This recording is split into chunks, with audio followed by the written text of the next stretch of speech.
See if somebody get it? So, I am one of those freak shows that reads the letters to the editor. I mean, I don't know what you guys do. I don't know what you do for fun or whatever, or you read the comics right away. You go, but I like it. Sometimes there's some cool stuff written in there, and so this one was some guy commenting on a previous article, and the reason it was kind of cool to me was that it was all about a numerical analysis simulating some acoustic crap, which is really kind of cool. You know, think of theaters and everything else where you want to predict what sounds where, or think of designing speaker systems or anything like that, or trying to reduce noise in an area. I mean, engineers are hired to do this kind of stuff, right? Heck, we were just talking about the hallway upstairs outside the offices, our offices. It echoes pretty good. You can hear people you go, you can't hear it. Yeah. But, you know, so how would you attenuate that? How would you, you know, in an effective manner? Anyway, another story. Where is it? Oh, it's over there. So this guy says, yeah, everyone, the worst part, or to me, one of the most seductive, terrible qualities of numerical analysis is you got the prettiest damn pictures in the universe. Everyone loves them. All those colors, little bands. There it is, the stress concentration. And everyone falls in love with it. And it can be pure bullshit and no one will ever know. I mean, it'll be pure crap.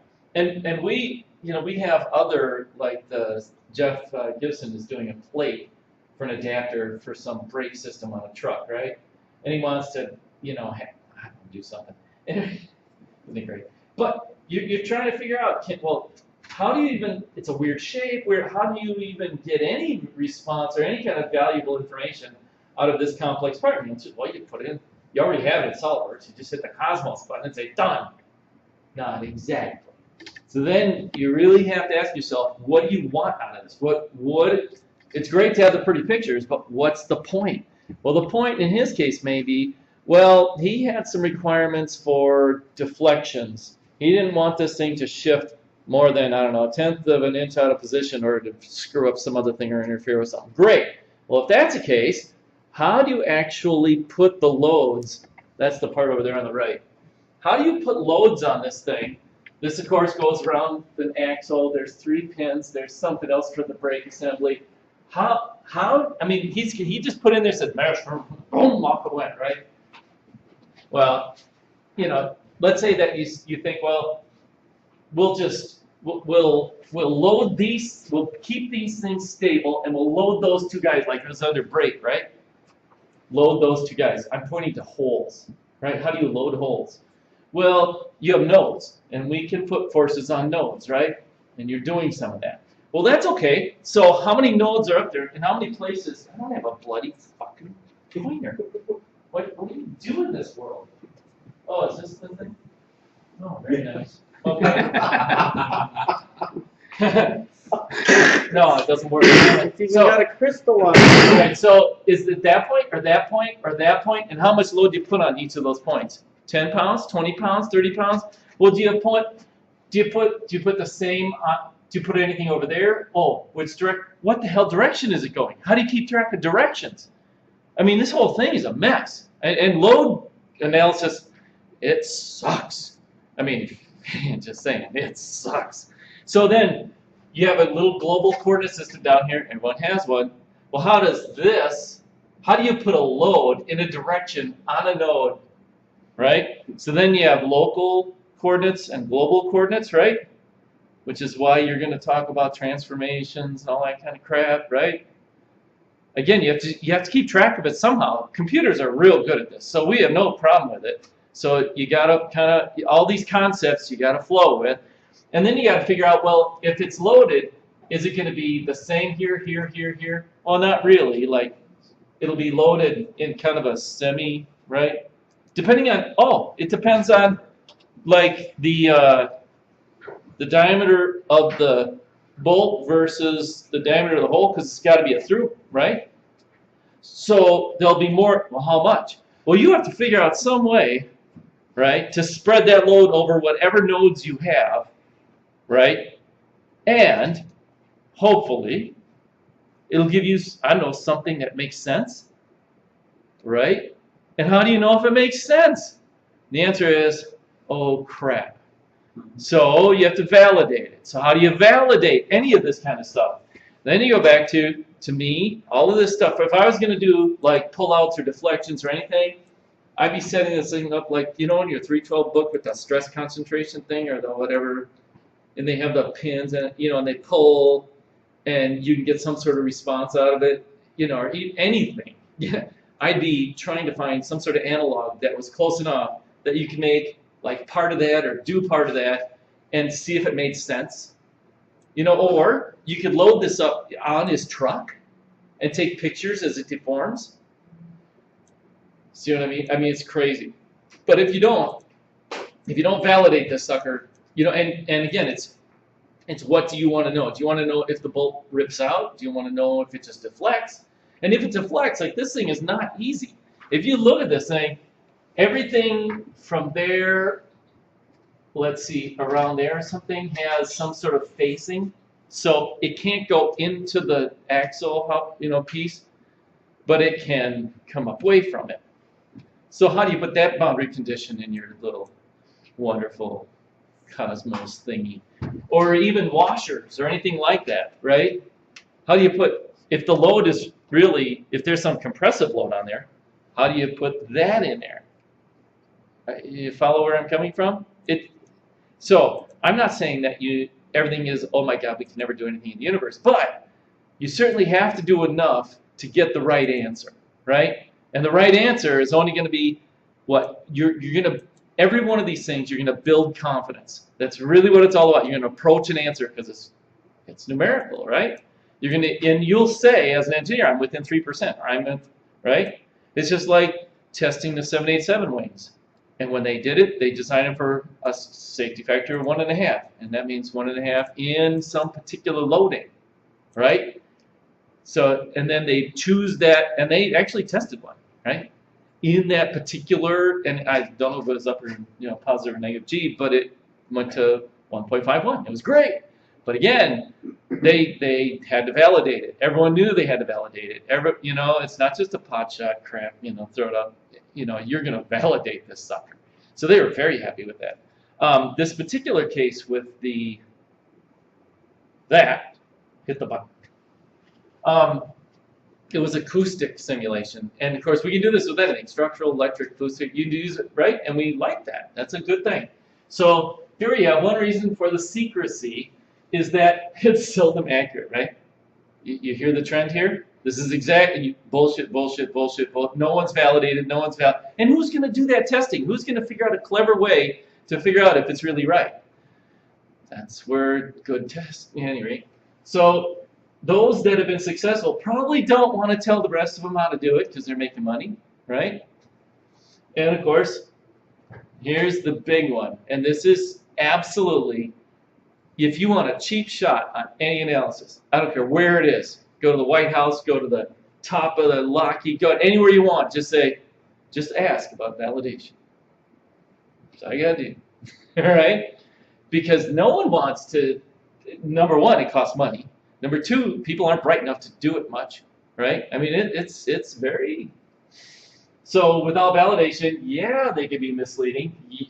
Pure fantasy. Now, doesn't that sound like a phrase I'd use? And I agree with it. I really question, like Jeff has that solid model of that bracket, right? But just exactly what kind of information does he want out of that, and how is he going to validate it? Because most likely, if you just throw something in there, it'll be pure fantasy, right? I doubt it would ever. Anyway, so this, I guess, loudspeaker, right? So blah blah blah blah. Prototypes. They chose to buy a scanner and measure actual prototypes, etc., etc. Several rounds. They wouldn't generate the right answer unless you gave them. Now this is kind of cool. Then this is kind of fun. A lot of these, like especially heat transfer and stuff, where you have heat coefficients and things like that, like foundry business. If you're trying to simulate how something solidifies, you're trying to figure out heat, you know, flow. And we know that. We know you guys all done the Q dot thingy with the delta T, but there's always this constant in there about how conductive it is, right? The coefficient of something or other. Who knows what it is? Every time we mix a sand, it's different. Oh, that's a little dry. That's a little wet. That H is right. It's probably not the same in the bloody. It's inhomogeneous in the mold, right? So we're in a very deficient position most of the time with a lot of those parameters. So just by that alone, we're in deep. Yeah, we're in deep. So, and then can you push that over so that it? So loss in this, their loss factors, their acoustic loss factors, and frequency dependent stuff, even better. So how many moduli do you know of stiffness that have a relation to temperature or alloy or blood, right? All these things that change with whatever variable. And so he's laying it out there, and I forget, what does he say at the end? Laser vibrometer scanning. So they're trying to get feedback. You predict some sort of behavior. They're trying to get, they're trying to measure it. And you can't do that using traditional systems, et cetera, et cetera. And he goes and says, we're the best, and fine. He can claim he's the best. But I really, really, really, the reason that you start out with all these stupid little elements, this truss element and a plate element, when you do a SolidWorks and you do what Jeff did, and it's 3D, right? You have to make it, and you have to whatever. Well, the deal is, if you look at that bar up there, where's the bar with the? Yeah, I was trying to find that too. Oh well, if you go to do your analysis, you have 1D stuff like truss element, right? You have 2D stuff like shell or something, these little icons. And then you have 3D and it has a button. It's like everyone in the business knows it's a 3D isochromatic blah blah blah blah blah blah. And I know, I've done this enough. I know it drips off the tongue. You can't do it any other way effectively, right? And we don't need to model it like a little stick figure with trusses, because computers are good. They count everything.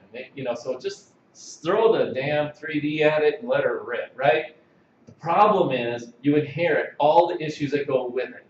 And those issues are, validation's one of them, and loading and all that other kind of stuff, the constraints and blah, blah, that's kind of a bigger global thing, which even these truss elements will help you find out. If you don't fix the boundary condition on the little truss so that it doesn't slide, then your computer program blows up. It's wonderful. It'll say, whatever, yeah, right. It'll give you the finger and you won't know it. Right? Or you will, but you won't visualize it as a finger like I do. So this first stuff, this elements of stuff, teach you about, yes, you have to be very definite and very particular about your boundary conditions, your constraints, blah, blah, blah, right? And then when you go to figure out things like, we're always approaching a solution, right? And we don't want to take a billion hours to do it. So in the beginning, we can do it kind of a rough. What does it mean, rough? Well, you can iterate longer, or you can have a bigger mesh or smaller, refine them, all this kind of stuff. And once you go through some of these simpler methods, you'll learn those techniques, if you will, and how many ways can you screw it up, so that when you get to the beautiful, big, bad 3D big button and you see the pretty picture, it won't be as seductive. And the first thing you should always think with this stuff is, well, that's bullshit. That is the first thing you should think. There's no way. Metadata is king with this stuff. If you don't know the validation, all that stuff, then I shiver when I think of how many people get these pretty pictures, go out and screw themselves or someone else. Anyway, that was my message today. Isn't it great? Well, and even with this model, with the way it's, you can see how it's flexing like that. The reality is that it's not going to do that. Yeah, isn't that cool? Part of that is the way I set up the scenario, in that I constrain these three lower ones, and all I did was put a force on the upper two. So the faceplate on the axle is not taken into account, right? Yeah, there's no, and there's a And bracket. The bracket on top is a rigid. That's mounted to a rotor or something, right? Right, Or yeah. a caliper. So that's not. So it's going to I be mean- constrained in that direction as well, which I can add to this model.